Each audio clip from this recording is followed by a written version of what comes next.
I approached the Aesthetic Clinic because I had problems of severe hair fall and alopecia, androgenital. So I had read about aesthetic clinics online and they had good reviews, so I approached them.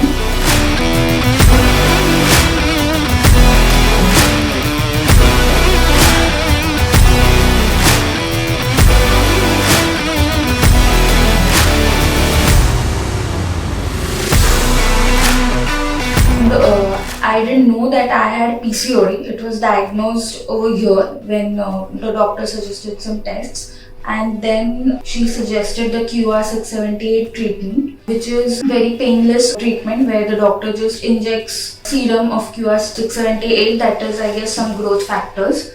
And I have been taking the treatment since 2 years now, and thankfully the results have been there.